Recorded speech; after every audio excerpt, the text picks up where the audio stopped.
Motown Philly's back again, doing a little East Coast swing. Boys to men's going on. Not too hard, not too strong. Long overdue, and now the Hanks are slamming. Boys to men, ABC, DVD. Yeah, back in school, we used to dream about things every day. Um, Honestly, this is not. This is something that I never really dreamed about. Uh, but here I be doing it to the best of my ability and enjoying it, loving every minute of it. To be honest with you. Shout out to all those people that touched me and made me want to do this. Um, oh, damn, my YouTube people's on time. What's up, people? What's up? What's up?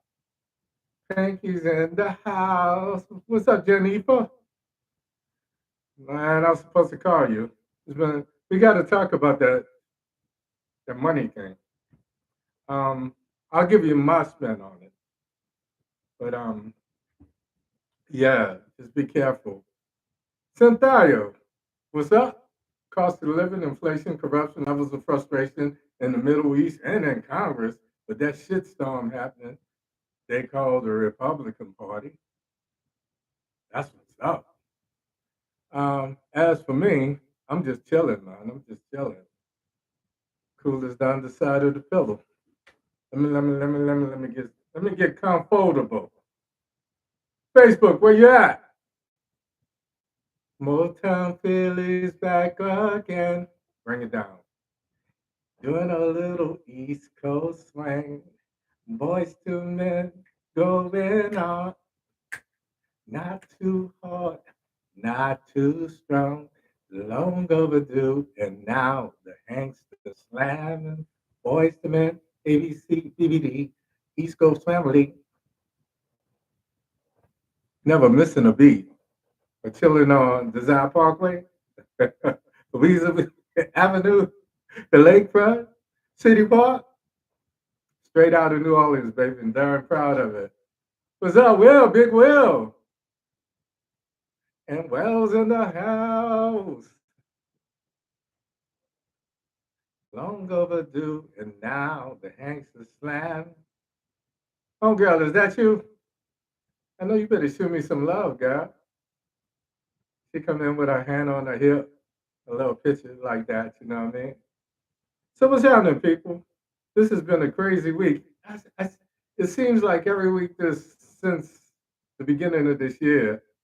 Oh, okay, Nikki, that's better. That's better. That's better. That's better.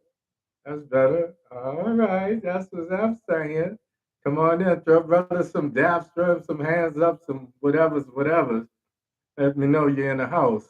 The crazy, nothing but love. I got nothing but love for you, baby. You got nothing but love. Yeah, whatever. Yeah, that heavy D, man. Will, I got all this music in my head. You know that. Never thought I'd be an overweight lover, though.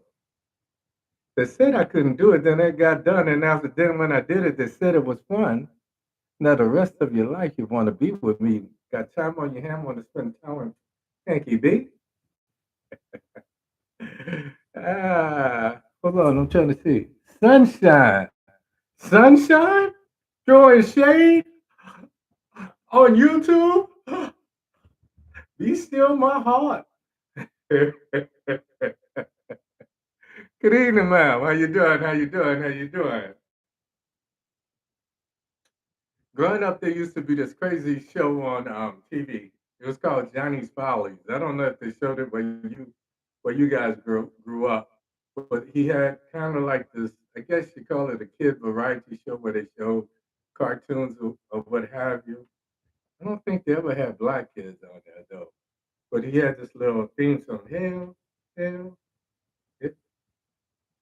hail, hail, the gang's all here. Hail for Johnny Follies. Hail for Johnny Follies. Hail, hail, the gang's all here. Everybody give a cheer. Don't ask me why I remember all this stuff. It must be the verb. Ooh, man, that's good. But anyway, what time it be? It's about three after. Yeah, something like that. Yeah, something like that. What I'm gonna do, I'm gonna go ahead and get started. I'm gonna try to make it quick. I promise you. There's so much happening. I'm just gonna try to touch on this, touch on that, get it going, jump in, jump out, do what we gotta do, say what I gotta say.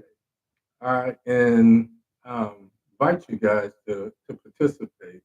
I'm working on getting my fiber in here and expanding the show so that I can bring people up and make them part of the show. But until that happens, until I can increase my bandwidth and my, I guess my cyber footprint, I have to do it the old-fashioned way. But you guys just kind of chiming in when you feel something, get to feeling some kind of way. So it is what it is. About five past the half. I'm gonna go ahead and say good evening, welcome to the show. I usually mess around for about 5 to 10 minutes waiting for people to get in. You know, some of you folks are on that short school bus, especially people from North Virginia.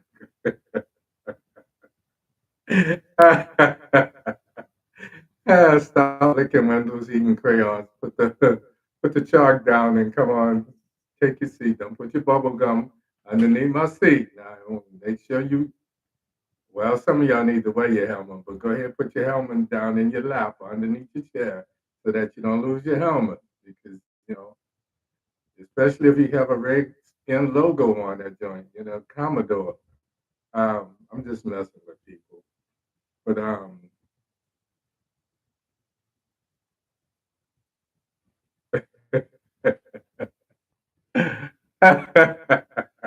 no, I got jokes every night. But what brought this to my mind is the Biden's dog name was Commodore, German Shepherd, and he's been kicked off the White House island.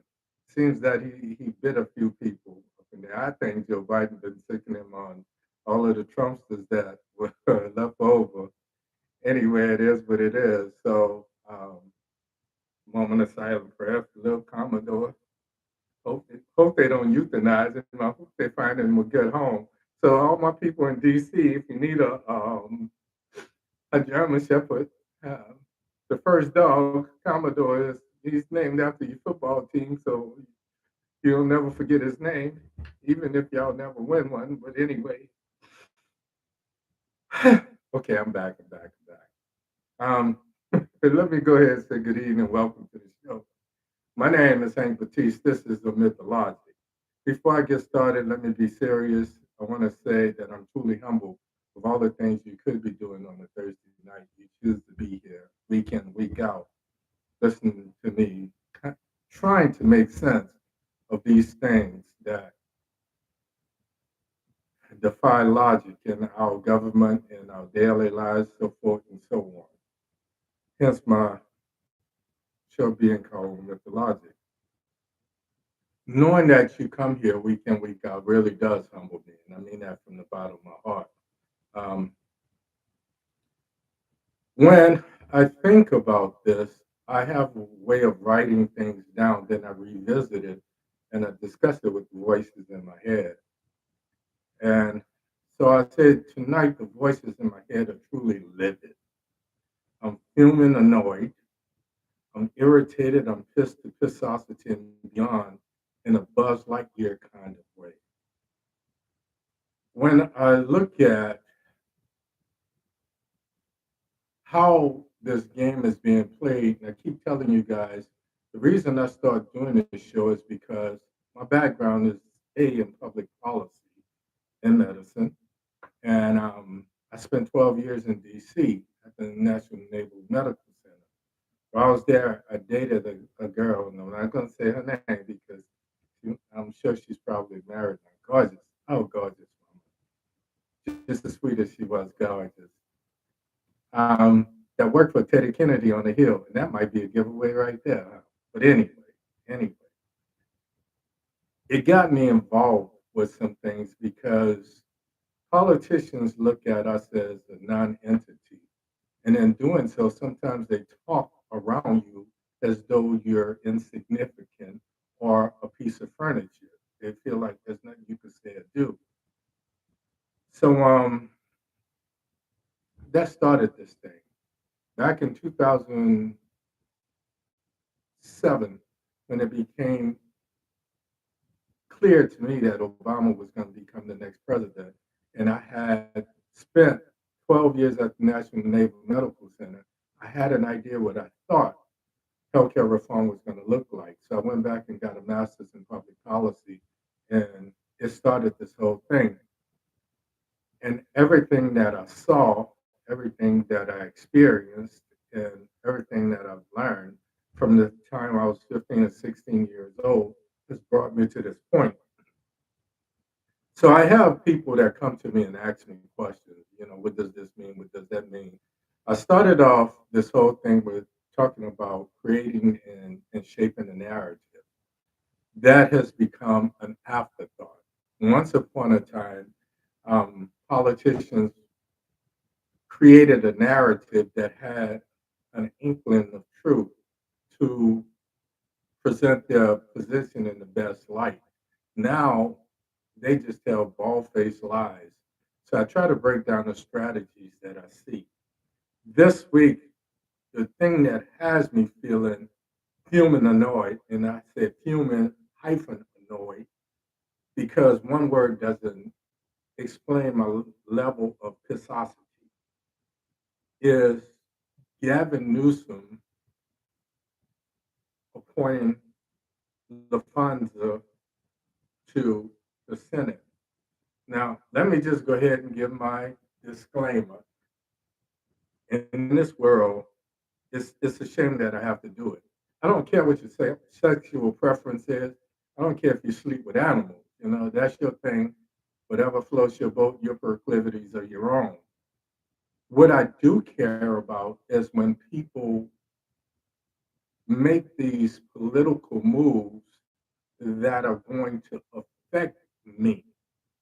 So tonight's show, I want to talk a little bit about Gavin Newsom. I want to talk about the shitstorm that is the Trump Republican Party right now. I want to talk a little bit about what's happening with him, and then I'm going to get out of here, I promise. So we're going to talk about the fund. Other thing I want to talk about, and if you've been following me for any period of time, I say two things. A, I could never be a Republican. B, I'm not truly a Democrat. I'm a member of the Democratic Party, but in some ways I'm I don't know, liberal conservative or progressive conservative. I don't know what to call myself. But my parents raised me with work ethic. So I believe in working for what you want. And that's the only way you should get it. I was the first, if not the first, to say run, Joe, run. But when I said that, I said it with the disclaimer that it should only be a one term. This week I saw Biden doing the live press conference after then Speaker of the House Kevin McCarthy passed this 45-day bill, a postponement of our national budget, if you will. When Biden was speaking from the teleprompters, he did well. When one of the news reporters asked him a question and he went off the top of his head, he had a moment. I call it a Mitch McConnell moment. So I said this disclaimer because my true alliance is to what's left of this democracy. Even though it wasn't written for me, I've profited from it. And I want to see my kids be able to grow up in a country that's similar to some of the values, some of the things that we take for granted. So with that being said, I was one of the first to talk about him being able to run, him short running, and I was the first to say that it was obvious that he was fading even back then. But now, not only is he's fading, it's becoming more frequent and what have you. So I want to talk a little bit about that as well. And talking about the Gavin Newsom thing, I'm going to introduce to you this title, if you will, or this phrase I've come up with. I call it the political white tiger. It's the heterosexual black man in politics. Now, what makes it a white tiger? And I really should call it a black tiger, because unlike the white tigers you've seen in the zoo, the white tiger with black stripes, this is the black tiger with white stripes. So um, I'm kind of pissed because we are the only group of people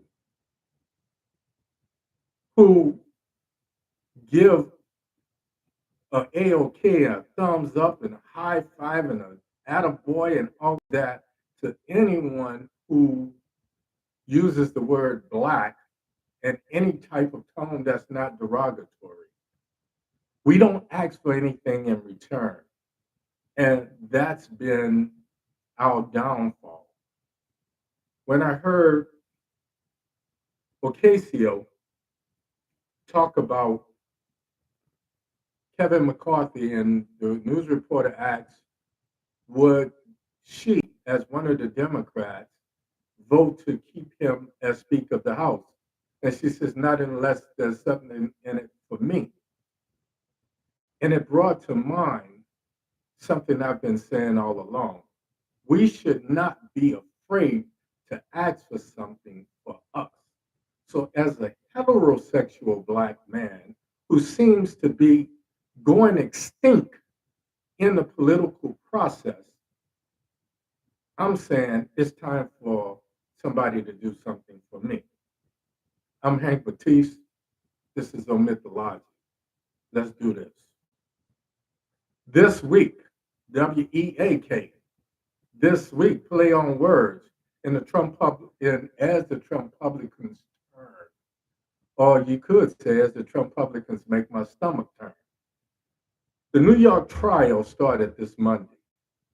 Trump came in to take center stage, and he's trying to look menacing and tough and all of this. And as soon as the judge said a little something, and they took a recess, he goes outside, looks for the cameras, and he starts spewing all of his Trump antics. And when he went back in court, this was the first person that did what most of these judges should do.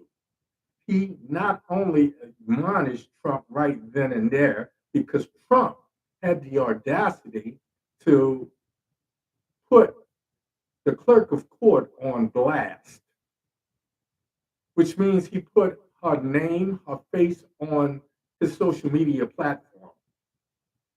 And the judge said, I'm not having it. Consider this a gag order. What he does not like about this, and this is, I'm so glad that this was the first case, honestly, because what it did is, and what it does is it humbles him, because he realizes that this guy is not playing. So he showed up for a couple days and then he disappeared. He had to go back, and his excuse was, I need to be on a campaign trail. No, you're in a place where you can't play to an audience. There is no jury for you to try to impress. You're playing to a judge who's no nonsense, who's not taking your bull. So you know that there are sanctions. The other reason I'm so glad that this trial, the New York, and just in case, let me back up. This New York trial is based on fraud. Trump and his companies fraudulently overestimating a line about their work And if you remember when he was running for office, the first word out of his mouth is how rich he was and how he was a master CEO and how he ran these companies and how these companies were so this, that, and the other. If you know anything about Trump, what he does is start a company, and as soon as there's some real money in the retirement program, the pension fund, he bank he bankrupts the country. He takes that money for himself, supposedly to pay off creditors, and he moves on to the next company. One of the things this judge in New York did is he put all of his finances, all of his so-called wealth, all of this money that he's stolen from all of the people that's worked for him in the past and those people that's been paying to him while he was in the White House, he froze that money. So Trump can't take it. The fines for fraud will probably mean that he has to sell off most of, if not all of his companies. He cannot transfer the companies to his sons, daughters, or even Melania for that. So there's no way out. So it shows him weak. It shows him as he truly is, a charlatan and a fraud. So it's good for it to start here. It's very good. What happened after that, the following day, then the AG, and I'm not going to use her name because I feel like I would be aiding. If he can't put it out there, I'm not going to put it out there. But the New York Attorney General came out and she held a press conference. And she says, I will not be bullied. I will not be intimidated, so forth and so on. It is what it is and deal with it. And I'm paraphrasing, but yes. So now he's back on the trail. The only way to handle a bully is to bully him. When you when you bully a bully, you see how much of a coward he or she truly is. Oh, and by the way, did I tell you guys that Kevin McCarthy is no longer Speaker of the House? Just in case you've been under a rock. Now, um, Matt Getz, who's so far Trump's behind, he's in his transverse colon, and every time, I think he's in his esophagus, and every time Trump coughs, you can see Getz's head. Getz took it upon himself to call a vote to have McCarthy removed as Speaker of the House. Unanimously, the Democrats voted to oust him, along with 8 of the Republicans, Getz and 7 others, the true Trump Republicans. Then he had the audacity to say, until the Speaker of the House was not named, Trump should step in and gavel all proceedings in the House. Fuck out of here. Trump barely knows how to write his own name. So let me. In passing, Getz said that the only way that McCarthy would still be in office is if he was working with the Dems. If 8 of you voted with the Dems to out McCarthy, doesn't that mean you're working with the Dems? Stay tuned.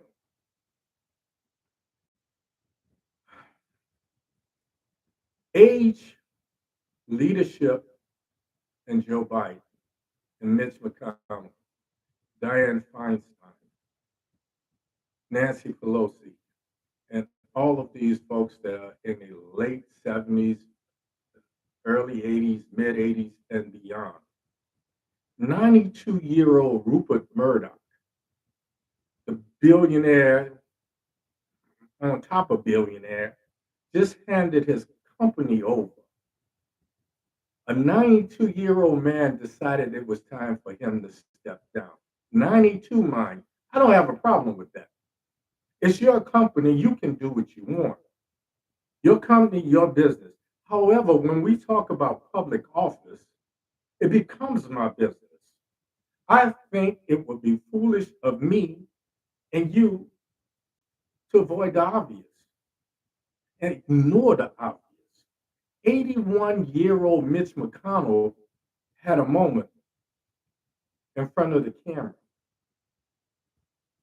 81-year-old Mitch McConnell, and I guess he was probably 79 back then, 78, 79. If it wasn't for Mitch McConnell, Donald Trump would have never made it past the first impeachment hearings because he's the one who saved him. He's the one who thought he was using Trump to appoint the people that he had handpicked to the U.S. Supreme Court and a lot of federal judges on the bench around the country. And in a Frankenstein kind of way, Trump is one of the reasons that Mitch is the shell of his old self. Age. As much as we would like, we cannot be Father Time. When I was young, you wonder how I remember this stuff. When I was young, I had a photographic memory. I could remember theorems, corollaries. I could remember different key signatures. I could remember these little silly songs, so forth and so on. But as I get older, things start to fade. And if at the age of 63, I'm being honest with myself, then at some point, you as a so-called public servant who's taken an oath, you should take it upon yourself to step down, step aside.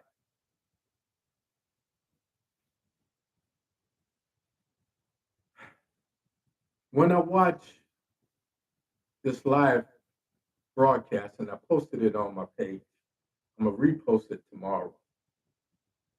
When I watched this, halfway into his response, Biden and what bailed him out is someone from the audience. I don't know if it was a news reporter or if it was someone in the White House staff that asked him a question and he snapped out of it. There should be age limits. There should be term limits. And at this stage of the game, when we're looking around, there's some young people that can do the job. I'm looking at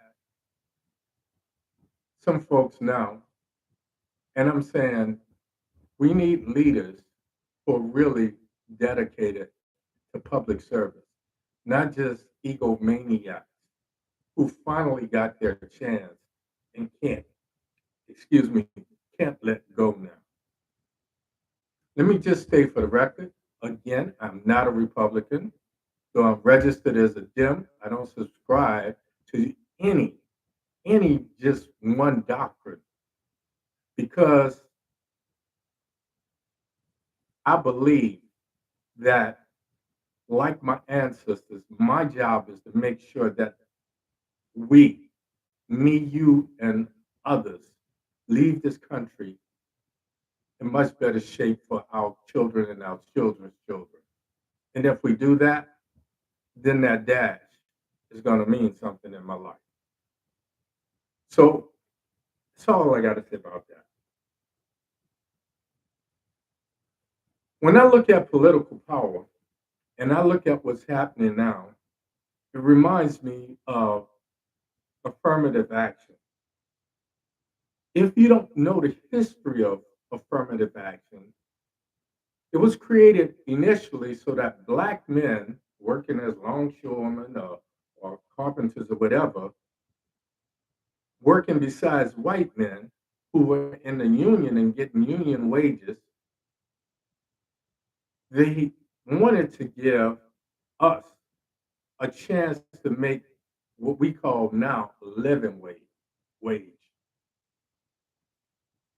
The thought was if by doing so you would be giving people a hand up, not a hand out, and black families as a unit could thrive much better than being on public assistance.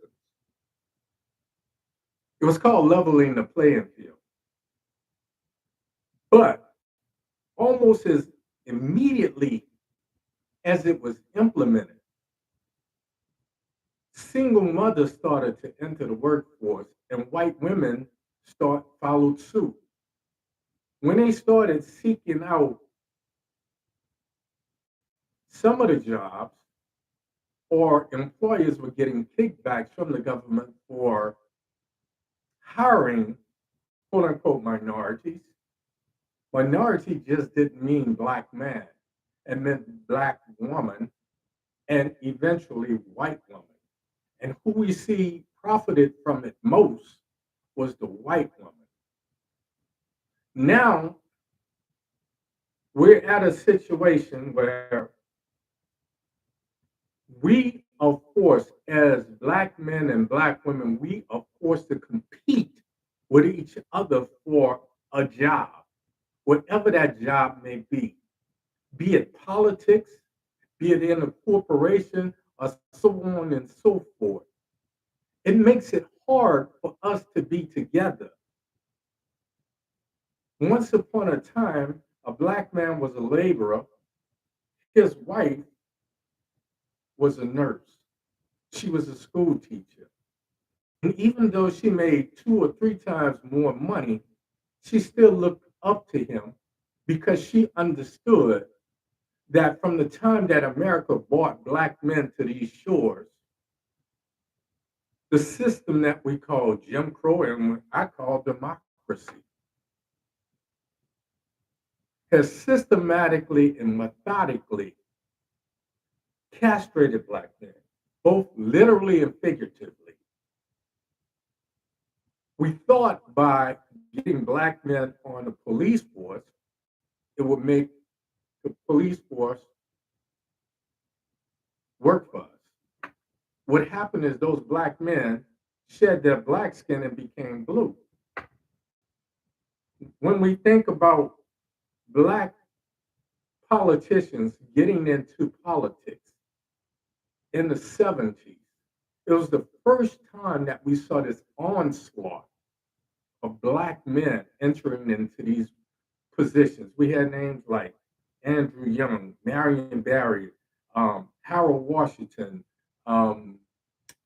what's his name? Mayor Tom in LA, and so forth and so on. And it carried on. It went to people like Willie Brown in San Francisco. It went as far as people like Ray Nagin in New Orleans. Willie Brown was from Texas. Willie Brown was so notorious, you couldn't get dirt on Willie Brown. And I smiled because, in some twisted way, I admired the brother.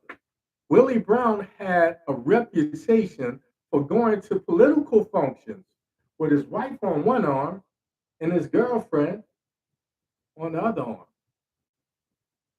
Willie Brown was 60 years old. The girlfriend on the other arm was 29-year-old Kamala Harris. He appointed her to some of these jobs and was instrumental with her getting the job as a deputy district attorney. And when he got elected as mayor, he and his wife had supposedly been separated for 2 or 3 years, so the legend goes. And Kamala was nowhere to be found initially. He brought his estranged wife to the inauguration ceremony when he became mayor. And when they asked him about his relationship with Kamala, he says, yeah, so what? The only difference with Kamala and anybody else that I appointed and gave a job to, as soon as she became district attorney, she told me if I crossed the street in jaywalk, she would have me arrested. When they asked Kamala Harris about her relationship with Willie Brown, she said, it doesn't matter how I got the job, I did the work.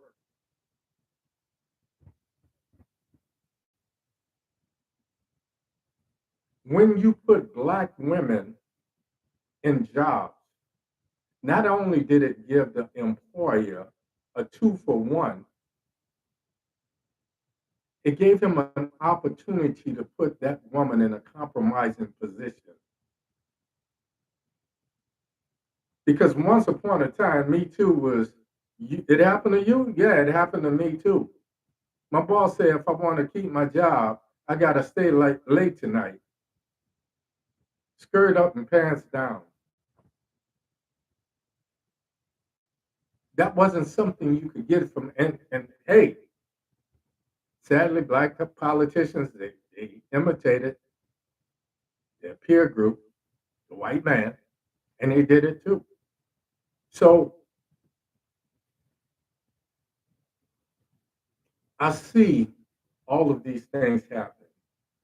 When I see this animosity between me and my sister, who's a possible partner for me, a love interest for me. When I come home, that's the one place I don't want to fight. That's the one place I want to be able to take off my shield, take off my armor, and not have to worry about this, that, or the other.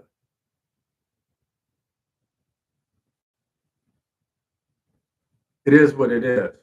We came here in chains, and they did everything because they're afraid of our ingenuity. They're afraid of our strength. They're afraid of if they give us an opportunity, we can not only get the job done, we're going to thrive against all odds because that's how we are built. Gavin Newsom? Gavin Newsom, hmm, who is he? Is he a progressive liberal from San Francisco with this whole woke mentality? Or is he an ambitious politician who's trying to gain national recognition in his hope of becoming president of the United States? I say it's probably the latter. Now, there wouldn't be anything wrong with that. It's how you go about doing it. If you're authentic and you're doing things, if you're creating policies that are progressive in nature, then I'm going to support you. But when you are raised by the Gettys, his dad worked for J. Paul Getty. Gordon Getty got Gavin Newsom started in business by bankrolling a winery and restaurant. And then somebody, and I'm talking off the top of my head, but somebody did something that made Willie Brown appoint him to a municipal job. And that started him in public office. And then 8 of the richest, wealthiest families in the San Francisco area bankrolled Gavin into going into politics. And then watched him move up. And at each rung of the ladder, they've been there for him, helping to guide him along the way. In order to become president, you have to have name recognition. And you have to have a groundswell, people following you. The easiest way for him to do that in today's, I don't even know what to call this, America, society, whatever we call this now, there's not a noun that is or adjective that we can name this. But whatever this is, he strategically picked someone from the LGXYZ community by the name of Miss Butler, LaFonza. She's never held a public office, not even on a municipal level. But he put her in the Senate. Why? It makes it look good for Black people because he went on record as soon as it was obvious that Dianne Feinstein was terminally ill. It was only a matter of time. He says, if it came down to him, he would appoint a Black woman. Why? He knew all along which woman he was going to appoint. This woman came to recognition and being one of the people that backed Kamala Harris. When the same names keep coming up,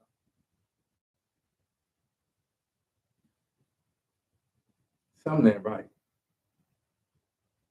So it is what it is. That's all I got to say about it. You do the math. I posted the carrots out there. Follow it down the rabbit hole. Folks, I could go on. I could tell you what's wrong with this. I could tell you what I think is going to happen. Trump has gone into court and he has his lawyers following these frivolous motions. Why? Since he can't get it dismissed, he just want to postpone it. And if by circumstance, if by chance, he becomes the president. Now, let me explain something to you. If I have a parking ticket that's unpaid, I can't get my driver's license. If you write a check for $25 and it bounces, I promise you, your credit score is going to fall at least 50 to 80 points. And you're now looked at as a credit risk. We've got a man who has 91 felonies, including lying about what his wealth is, what his companies are worth. See, all of those companies he talked about that he aided bankrolls supposedly through other people and through loans and creditors. And then he bankrupted and took that money for himself. That's fraud. And with all of that, he's still a viable number one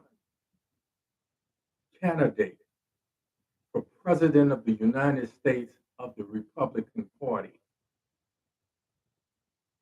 Who does not remember in 2015 when he said he could shoot someone in Times Square and get away with it? The problem was the attorney generals in New York was listening. So now, you didn't shoot anyone in Times Square, but you screwed up in the Big Apple. You bit off more than you could chew, and it's time to pay the piper. That's all I got for you tonight, folks. Before I go, I want to ask you a favor. Go to my YouTube, OMITDALOGIC, OMITDALOGIC. Sign up, subscribe, ring the bell. Give me a thumbs up. Tell me what you like about the show. Tell me what you don't like. I don't do this to sway you to my way of thinking. I do this, A, to make you think, and B, so that we could have a dialogue. And C, most importantly, so that we are informed, not by the little sound bites that we hear on MSNBC or Fox or ABC or XYZ media. So I don't expect you to believe what I believe, but I'm going to give you the information and let you make up your own mind. One other thing I say before I leave, don't be so afraid to die that you forget to live for a purpose. Because the one thing about this game called life, nobody leaves alive. And if you do that, you're going to make yourself proud. And then you can meet me here next week, same Baptiste time, same Baptiste place. It's always important to wish you love. I wish you peace. 2 fingers to the sky. And like your man, Agrees.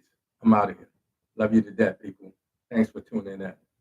See you next time. Good night.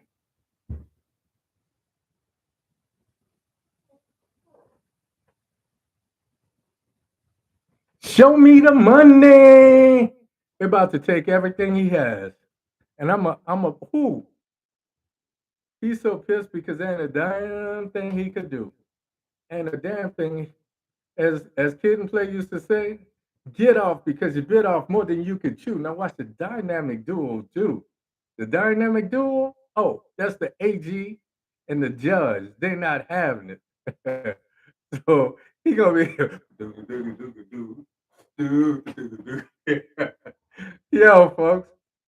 Thanks for tuning in. Good night, ladies.